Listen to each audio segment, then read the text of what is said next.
Right now on Great 38. Historic turnouts at the polls tonight could decide who becomes our next president. We're live in New Hampshire with a big story that's making headlines in politics tonight. Then, X gon' give it to ya. He gon' give it to ya. X gon' give it to ya. He gon' give it to ya. Hey yo, where my dad? a frightening day for DMX. The rapper was rushed to the hospital after being found without a pulse. Plus, I just might be a black Bill Gates in a make it. I want it. how much Red Lobster sales spiked after Beyonce name-dropped in her new song. Then, Okay, now, let me ask y'all something. Y'all crazy. the Family Feud contestants getting a lot of attention tonight for giving the worst answer ever, over and over again. News Channel 8 at 8 starts now. Good evening, I'm Jen Holloway. And I'm Josh Benson. Thanks for being with us tonight.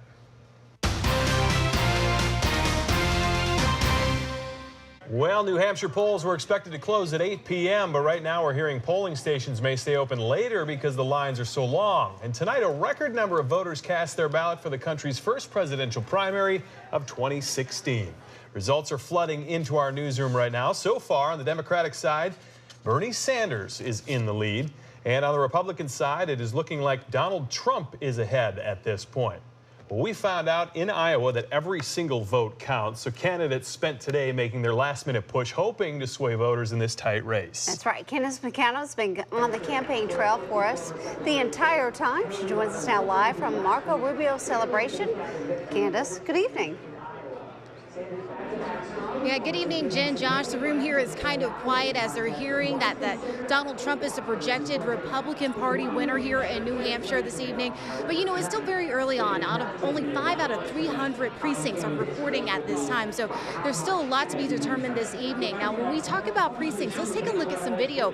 One of those polling locations has extended its hours. It was supposed to close at 8 o'clock, but because of long lines, that's in Merrimack County at Merrimack High School, they've extended the polling hours. I understand that they might have cut off the line, but there's traffic out there, and they're going to let all of those people vote who are in front of that cutoff point. Now, that's in Merrimack County. That's near Concord, which is the capital of the state, but it's also one of the largest polling places here in the state. But again, back here at Marco Rubio's party, a lot of people sitting here waiting to hear the exact results, waiting for more precincts to report what is going on, because they're not trying to win. They're hoping for a second or a third place. They say that will still be a successful evening for them here in New Hampshire before they move on to South Carolina. So a lot to watch for here, as many of the candidates are having parties like this. They're calling them celebration parties. They're hoping that they will have something to celebrate later on this evening, but a lot of waiting and watching at this time. You can see the room behind me is pretty packed. A lot of people here waiting, not just for those results, but also for Marco Rubio to enter the room and make his comments for the evening. They are hopeful that they will hear from him very soon. But again, this party started just about 30 minutes ago. People pouring in the doors here, all hoping for some good news later on this evening. Jen, Josh? Candace, I know it's tough to hear out there, but you spent a lot of time the last few days with the candidates, and everyone, are they as confident as they appear? You know, we did spend a lot of time with the candidates. We spent a lot of time with Jeb Bush, who did seem extremely confident, much more confident than he did a few months ago. He seemed to catch his stride and be feeling it a little bit more. He's expected to do better than expected here in New Hampshire. Spent some time with Marco Rubio. You know, he was a little bit rattled over the weekend after his debate performance. So, yeah, a lot of people still feeling confident, but tonight will determine how confident they feel going into South Carolina in the coming week. Josh, Jen. All right. Thank you, Candace. Candace will be back with a live report tonight on News Channel 8 at 11, and we'll have results on WFLA.com. Police are getting new leads tonight in the club shooting that killed 2 people and left 6 others injured. Tampa police want to speak to the person in a photo just released today. That photo is from Club Rain. Police are not calling the man in the photo a suspect, but they do believe that the person of interest. He might have seen something that would be of interest to us. Some of the other people that we see in the video, we have been able to identify. We have not been able to identify this one. Police tell us Christopher Houston died today from those injuries. Marvin Lancaster III was pronounced dead at the scene over the weekend. First we gonna rock, then we gonna roll, then we let it Well, DMX is recovering tonight. Police found him without a pulse outside of a New York hotel today. They gave him CPR and rushed him to the hospital. The rapper's attorney confirmed he stopped breathing and acknowledged that he has asthma, but he wasn't sure if that is what caused it. Meanwhile, Hollywood actor and designer Waris Ahluwalia is getting an apology tonight after he was kicked off a flight because of a turban. Now, he's glad Aeromexico apologized, but he wants airlines to train employees to stop discrimination. We're years after, decades after the civil rights movement, we have a campaign called Black Lives Matter. I think that it's important that we all look at this together and have that conversation. Ahluwalia has been in films like Inside Man, The Grand Budapest Hotel, and The Darjeeling Limited.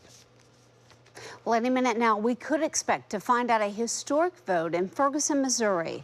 That settlement with the Department of Justice, it would mean a closer eye on the city's police and courts following huge civil rights protests. Massive investigations into police brutality and racial injustice were launched after a white officer killed 18-year-old Michael Brown. It's tonight's deal that could cost the city nearly $10 million. They would have to hire staff to maintain data on arrests and use of force and recruit a more diverse police force. A Florida man is facing assault charges after throwing an alligator through a drive-through window. Wow. Well, 23-year-old Joshua James was at a Wendy's restaurant in Royal Palm Beach. A server handed him the food he ordered, then turned around. But that's when James tossed a 3.5-foot gator right through the window. According to his parents, it was a harmless prank that was all blown out of proportion, they say. Just a stupid prank that he did that's now turning into this. He's a prankster. He does stuff like this because he thinks it's funny. He's not a bad kid. He's a stupid kid. He did a stupid prank. He had no problem with turning himself in. Well, her son is now charged with assault and unlawful possession and transportation of an alligator. That alligator was set free in a nearby canal. Gusty northwest winds proved to be too much for sailors competing off Clearwater Beach. The races could qualify them for the Summer Olympics. Peter Bernard shows us several boats that tipped over today, tossing crews into the water.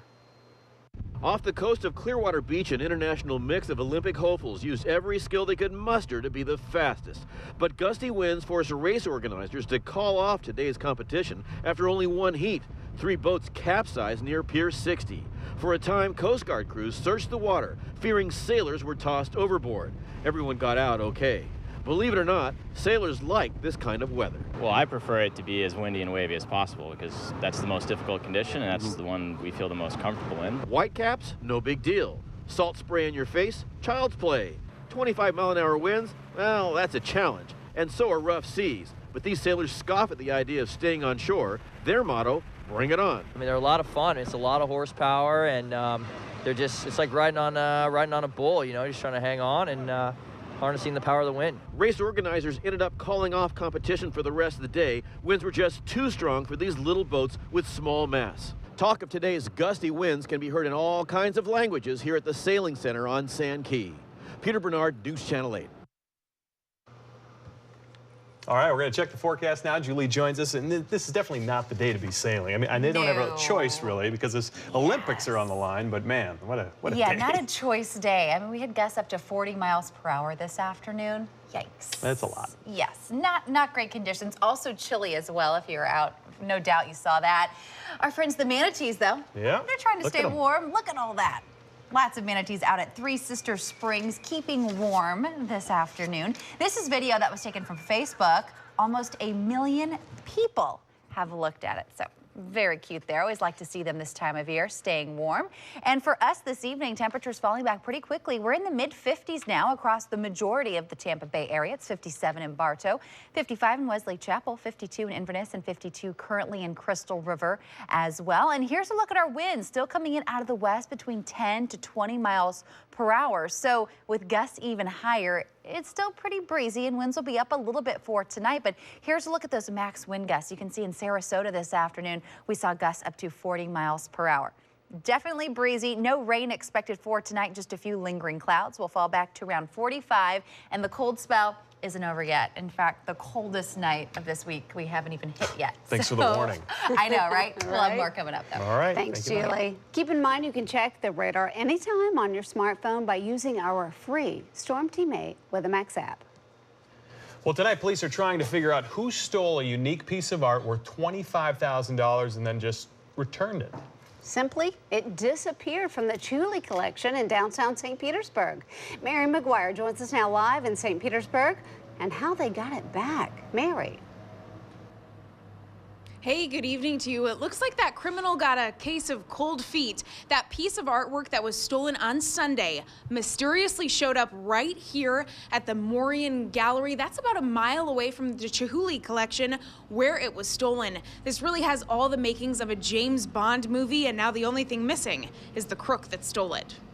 The only way you could sell that would be to a private art collector. You couldn't put something like that on eBay. A guilty conscience may have gotten the best of a thief in St. Petersburg as this Venetian glass sculpture was mysteriously returned in a box outside of the Morian Art Center, unharmed and covered in bubble wrap. Right in front of the front door, so we were lucky that nobody walked by and just happened to pick up the box and take off with it. I was in tears. I was so happy to have it returned. Only missing from its home for less than 48 hours. But getting the piece back might have been the easy part for St. Petersburg police. Detectives now tasked with reviewing more than 24 hours of surveillance video from the 28 security cameras rolling at all times in the gallery to track down the art thief who faces felony grand theft charges. However small it is, it's a piece of this puzzle that we have here of community arts outreach and education and inspiration. The glasswork remains priceless for those at the gallery who say they are just happy to have it back. And right now, St. Petersburg police are still poring over all of that surveillance video, more than 24 hours of it, trying to identify a person of interest in this case. Back to you. So it just reappeared. Well, Mary, is this piece back on display now? No, it's not. The display holder that the piece was showcased in was actually damaged during this. The actual glasswork was not. So the gallery staff needs a little bit of time to make repairs to that, and then it should be back on display. All right, Mary, thank you so much. Coming up next on News Channel 8 at 8 on Great 38. A Tampa family told to evict their apartment. Why? This medical service dog. They turned to 8 on your side for help. You're watching Tampa Bay's most convenient primetime newscast. This is News Channel 8 at 8 on Great 38. Now, an 8 on your side investigation. No place to go. A Tampa family and their service dog ordered out of their home, and they accused their landlord of discrimination. It is illegal for landlords to refuse rent to someone simply because they have this kind of dog. But this landlord not only said it was a violation, but he also filed for eviction. So they called 8 on your side investigator Shannon Bacon for help. It's a medical device as opposed to a pet. For Pam Clark, her German Shepherd Ammo is a lifeline. He's a highly trained medical service dog. And Pam, who has severe post-traumatic stress syndrome, can barely function without him. There's chemical changes that will happen in your body depending on the different medical events that he'll smell and be able to alert me to long before I even know about him. She and her fiance, James, moved into this Tampa apartment complex in October. A few weeks later, Pam was awarded Ammo after a thorough vetting process from Guardian Angels, which trains service dogs and pairs them up with those with disabilities. Things were looking up for Pam and James until this text message came from their landlord. The dog is a breach of the lease. The ADA has laws in place to prevent things like this happening. The fact that there's loopholes that people can find to get around it, it's unfair. That loophole she's referring to? Well, the landlord, Richard Bavada, stopped accepting rent, telling them to use the money to move. Then he filed for eviction for, get this, failure to pay rent. We went to Bavada's house for answers, but couldn't get past the gate. Did you evict him because of the service dog? Because you know that's against the law, right? Carol Borden of Guardian Angels is outraged. There is no question that these people do need proper housing. They do qualify for a service dog, and they do, in fact, have a properly trained service dog. But for now, Ammo, the best thing in Pam's life, threatens to leave her homeless. Shannon Bankin, 8 on your side. All right, thanks, Shannon. Julie Phillips joins us now with more on our weather. Julie. And we're dealing with quite a cool spell. Yeah, We're getting some real use out of our winter clothes. We don't always get to use a whole lot around here. It's kind of fun to break out the jacket once in a while. Especially first ladies. Just the scarves, the not boots. too long. I know. Let's get back to where we were. Yeah, we're reaching the point where it's a little bit too long if you've got family in town. We do, and I know they'd like to head out to the beach, and not quite beach weather. Yes, right they now. would. And some cool weather still ahead over the next couple of days. Temperatures still in the upper 50s tomorrow afternoon. Notice we start to warm up a little bit as we head into this weekend, but we can never fully get there because another cold front's heading our way on Saturday. Average for this time of year is 72. We're going to be below that over the next several days. So northwest winds moving in this evening, some lingering clouds. Temperatures will drop back through the overnight hours. Heading into tomorrow morning, we are going to be in the 30s and 40s. So bundle up. The kids at the bus stops will definitely need the winter gear. And by tomorrow afternoon, well, we'll be topping out only in the upper 50s. It'll still be breezy, so that will make it feel even cooler. Mostly sunny skies, though. And Thursday morning, actually the coldest morning. Temperatures will be in the 30s for the majority of us, or low 40s. Quite chilly, but other than that, a beautiful day. Lots of sunshine. We'll eventually make it back up into the low 60s. As we head into this weekend, not a bad Valentine's Day forecast. Temperatures will be fairly comfortable in the mid to upper 60s with mostly sunny conditions. The rain moves in Monday and Tuesday of next week. Coming up next on News Channel 8 at 8 on Great 38. Mommy. See that? Mommy. Now watch this here. Mommy.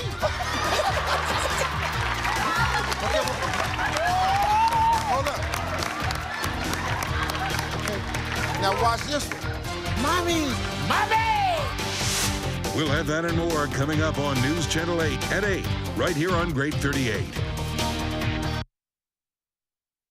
Welcome back. Remember Lehman Brothers? The bank became synonymous with disaster after its bankruptcy sparked the 2008 financial crisis. And it's back in a whiskey form. Stacey Scheibel's on your side tonight with 8's Consumer News. A British real estate investor filed to use the term for his line of whiskeys with names like Ashes of Disaster and Snapfire. He references the Lehman disaster in his new brand, suggesting that one of the whiskeys, quote, goes perfect with reckless maneuvers, long gambles, and explosive consequences. Green is currently taking online orders and hopes to one day open up his own bars. IKEA is recalling more than 1.2 million ceiling lamps in the U.S. and Canada. Plastic retaining clips that secure the glass shades can break. Some shades have fallen off and shattered on the ground. You can return them for a full refund. And Pizza Hut is releasing new numbers today, claiming it sold nearly $12 million in food orders made online Super Bowl Sunday. That is a single-day digital sales record. $1 million of that came directly from the iPhone app. Back to you. Thank you, Stacey. Looking for a way to impress your date this Valentine's Day? Ryan Hughes found some of the best places here in the Bay Area to make this Valentine's Day memorable. We've actually become the highest rated water activity according to TripAdvisor. Rent a boat at eBoats Tampa and take your date for a spin around the Hillsborough River, enjoying the sights and sounds of downtown Tampa and up-close views of the city. We're open till 10 o'clock at night, so you know, we're busy all day long, but people love to see the night lights, especially with the bridges that light up and change colors now on the river. That's a really great time. And anyone can operate the electric boats, and they go along at a slow speed, which allows for an enjoyable and relaxing ride. And for sports fanatics, Tampa Bay Lightning tickets are still available this Sunday when they play the St. Louis Blues. Or head to Ybor City this Friday for Dog Valentine's Day Food Tour. Walk with your significant other and your dog through Ybor and enjoy some food cooked by junior chefs. They'll feed your pet, too. I'm Ryan Hughes, News Channel 8. All right, all this week during our morning show, we'll have stories leading up to Valentine's Day.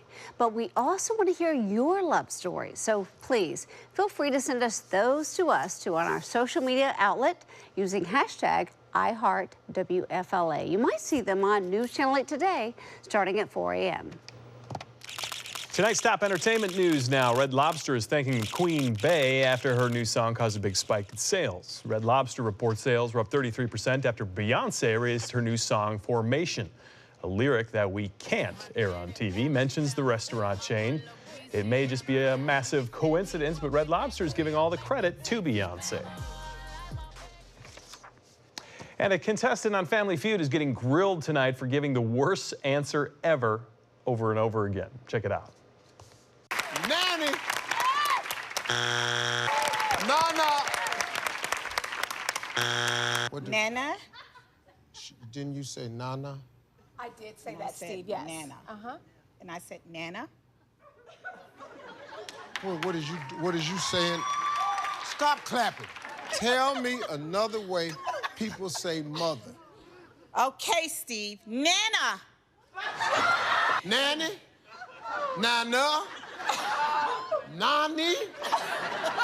No, no. Na, na, na, na, hey, na, na, na, na. Hey, hey, goodbye.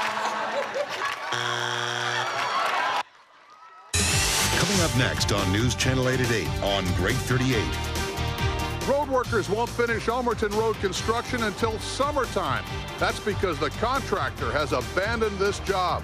I'm Mark Douglas. That's our story tonight. We'll have that and more coming up. You're watching Tampa Bay's most convenient primetime newscast.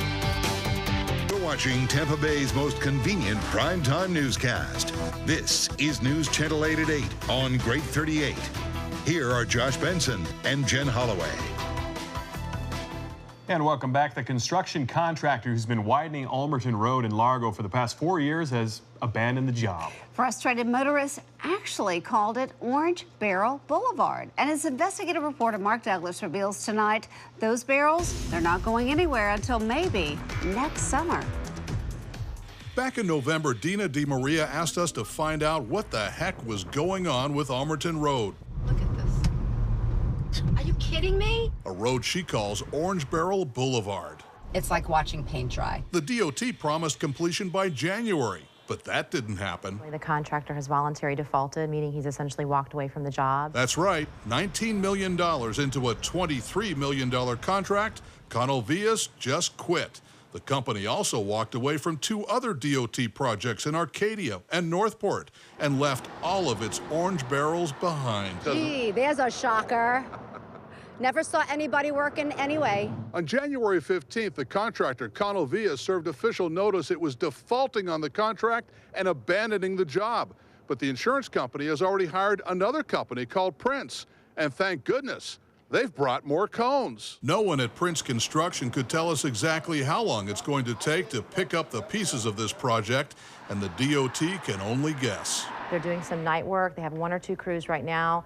And we've been told by next week they'll be bringing in more crews so we can get this job done by the summer, hopefully. After years of dodging barrels, commuters like Dina DeMaria are running out of hope. Orange Barrel Boulevard needs to go away. And way past losing patience. Who's getting fired? Somebody should get fired for something like this. The DOT says it's going to be summertime before we see the end of all of these orange barrels on Ulmerton Road. In Largo, I'm Mark Douglas, News Channel 8. Well, Ulmerton Road is such a sore spot with commuters, they've even started a Facebook page. You can find that link to Mark's story on WFLA.com. Well, traffic apps like Waze can warn you of police officers when you're on the road. It comes in handy to help you to avoid getting a ticket, but as John Rogers shows us, it could also be a big help to criminals. Apps like Waze can help drivers by notifying them of crashes, obstacles, or even police officers.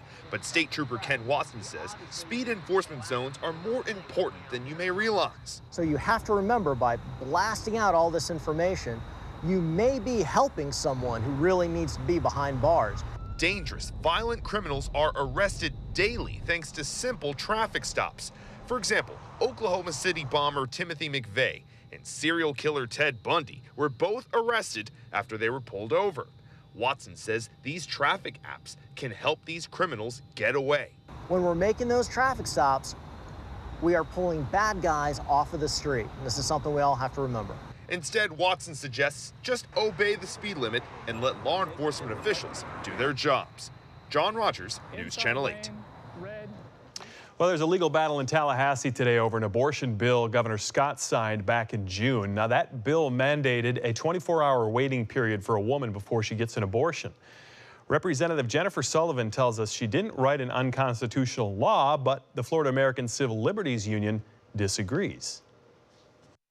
I think that this empowers them to have that face-to-face consultation with a doctor, which currently the doctors aren't showing them that same care that they would to their other patients for other procedures. They should not be forced to delay the procedure. They should not be forced to undertake the additional costs and burdens of having to take more time off work. The appeals court will decide whether or not to keep the injunction against the law in effect and could ultimately turn the case back to a lower court. President Obama's final White House budget proposal is out. He's proposing a $4.1 trillion spending plan in the final White House budget for 2017. His top priorities? Well, those include fighting ISIS, tackling climate change, and helping the poor. Good afternoon, everybody. The mayor of Flint, Michigan announced a $55 million proposal today to remove lead piping from the city's water system. That is a bid to fix the city's toxic water crisis as quickly as possible. First priority goes to high-risk households. And Governor Rick Scott announced today that the CDC sent 950 Zika antibody tests to the state of Florida, and the Obama administration is now asking Congress for $1.8 billion in emergency funding. With all the news about the mosquito-borne virus, people are worried and they want answers. So Jen went to the Pinellas County area today to get some help for you. You bet. Today, Pinellas County held a news conference on the importance of protecting yourself from the Zika virus. So I decided to take along a mosquito expert. Today in Pinellas County, health and mosquito control officials fielded questions on the Zika virus. There are not any cases in Pinellas County, although Hillsborough has 3. A mosquito control expert tells us they are keeping a close eye on the kind of bugs transmitting the virus, going so far as working with local hospitals. We're sending out guidance to our healthcare providers. We're in constant communication with them, and we're encouraging them to contact us if they suspect a case of Zika virus in one of their patients. According to the county, they know very well the suspects they are looking for. The Aedes aegypti and Aedes albopictus are kind of the 2 mosquitoes that we're mostly focused on, and they have an amazing ability to breed in man-made containers. So these man-made containers are pretty abundant throughout the area, and we're also closely, densely populated as well. But what about the future? What if an epidemic happens in the Bay Area? Could it be a possibility the county could partner with local pest control companies? We ask our mosquito expert, Mark Govan. I think that could be something that the county should look into, is partnership with pest control companies that have the equipment like we would have to go out and do this for them. Well, the CDC's Emergency Operations Center has gone to the highest level of response. Now, with the Olympic Games just 6 months away, the U.S. Olympic Committee is reiterating that the CDC guidance for pregnant women or women who could become pregnant to avoid Zika hot zones. And that's what you need to know. Well, it's Fat Tuesday and the good times are rolling in New Orleans for the final day of Mardi Gras. Thousands line the streets for the parades that are expected to go well into the night. The carnival ends at midnight when police are clearing all of the streets.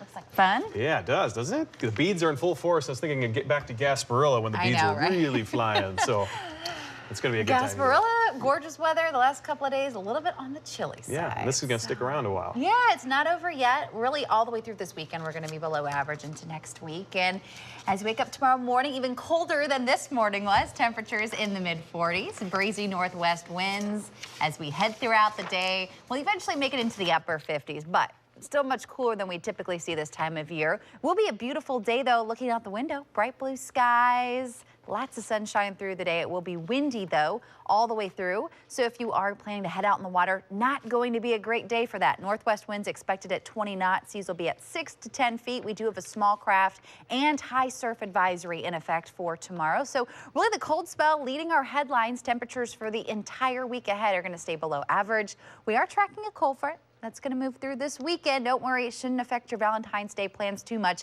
It'll just keep us cool. The rain chances move in Monday and Tuesday of next week, and we'll take a closer look at those coming up in a few minutes in the full forecast. Sounds good. Thank you.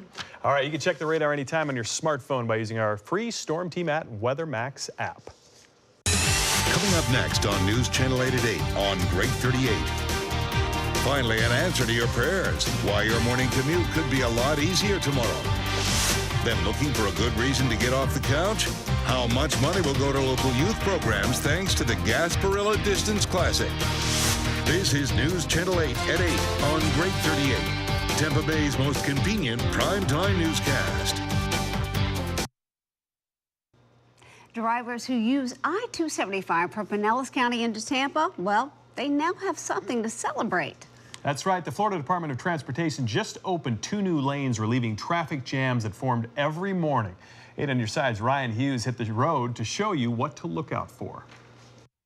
For weeks and weeks and weeks, drivers heading into Tampa on I-275 northbound dealt with bumper-to-bumper traffic, but overnight a new lane opened, causing this smooth sailing now.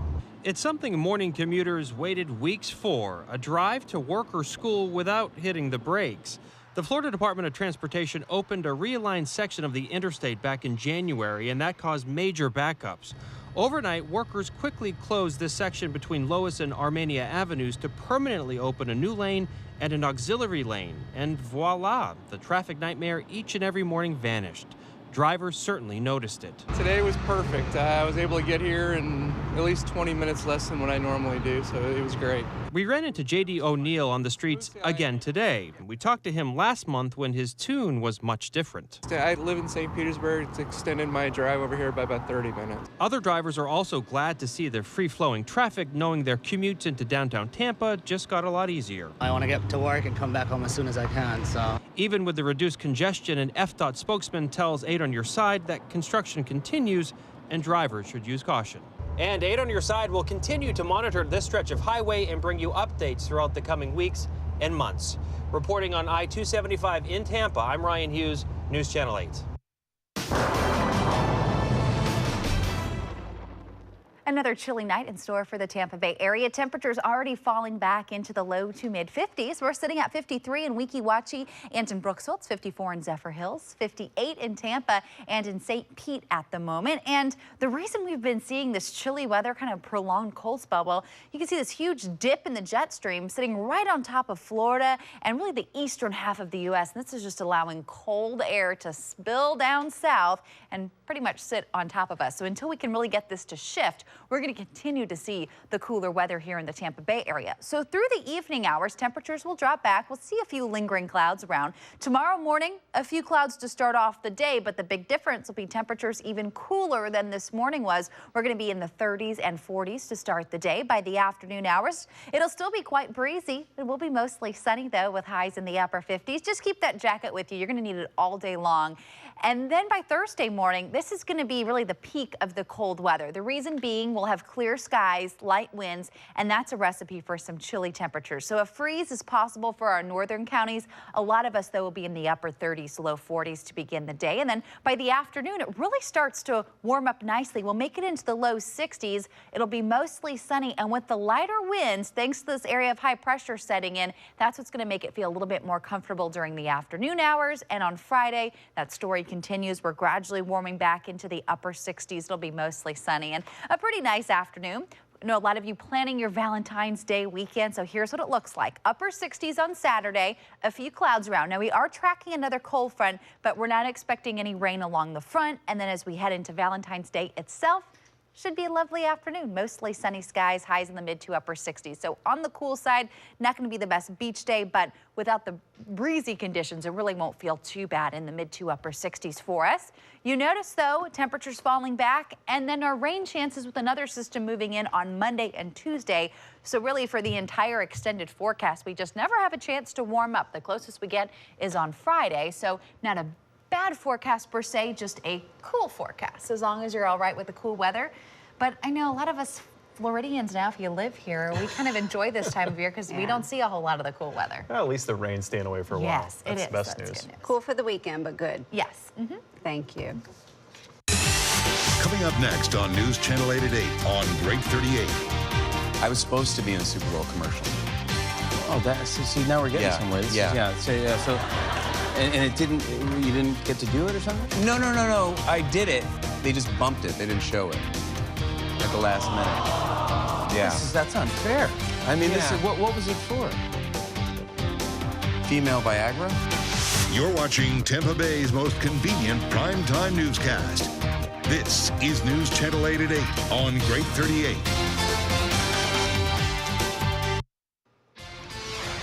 Tonight, an 8 on your side health alert. Actor Hugh Jackman is urging his fans to wear sunscreen. He recently revealed that he is fighting another bout of skin cancer. He posted a photo on his Facebook page showing a bandage over his nose. He wrote it was basal cell, the mildest form of cancer. The Australian actor has been treated at least 3 times for skin cancer. Well, from the cough syrup you used to battle a cold last winter to pain relievers and ointments, it is easy to accumulate medications, but what should you hold on to? And what should you toss? Kelly Bowman has some tips tonight to help you clear out the clutter. It's time to do some spring cleaning, and the best place to start is actually with your medicine cabinet. It's really not the best place to keep things. There's humidity, temperature fluctuations. If the bottles aren't sealed properly, moisture can get into them. I'm going to remove all my medications as I go through them and put them in a safer spot, like my dresser drawer. But first, we need some rules to follow so we know what medications are no longer safe to take. Open up the packaging, make sure that it's been sealed properly. Liquids might start to clump or the product might start to separate. If the tablets look crushed or discolored or cracking, even though they're within date, they may have been exposed to temperature fluctuations. Now that I know which medications to keep, I can't just put these old ones in the trash. One way that I recommend, take any of your capsules, tablets, medications that you have that are expired, crush them up a little bit, add a little bit of water. They recommend to either, throw in old coffee grounds, food scraps, kitty litter, sawdust, anything to make it kind of filthy or putrid so that someone's not going to want to dig through there and find them. And also keep in mind, for prescription medications, you're going to want to cross out any personal information or scrape it off of the container before you dispose of that. On to some sports news now tonight. The hockey world buzzing once again over Stammergeddon. Less than 2 weeks before the NHL trade deadline, the Toronto Maple Leafs made a major deal to free up salary cap space. Now, could it be that they're getting ready to make a play for Lightning captain Steven Stamkos? We'll see. With Stammer hanging out in Canada as the Bolts get ready to play the Canadiens, every move is monitored. Stamkos tweeted this picture and called it a little creepy. See the guy in the black outfit hiding behind the pole? Evidently stalking Stamkos. Well, later, a Montreal-based hockey website claimed responsibility, tweeting a picture of Stamkos at the same scene. Unreal. Well, 8 is on your side as we prepare for the Gasparilla Distance Classic. This race is about 2 weeks away now, and while many are focused on their running, I found out organizers are focused on giving back to the community. Soon you'll be crossing the finish line in one of the Gasparilla Distance Classic races. But Executive Director Susan Harmeling says as the 30,000 runners finish, support for 3 charities will be starting up once again. The Boys and Girls Clubs of Tampa Bay, Friends of Tampa Recreation, and Big Brothers Big Sisters of Tampa Bay. They're all youth-oriented. We want to impact the youth across Tampa Bay. And they have, raising $4.5 million since the races began back in 1978 with the Tampa Girls Club.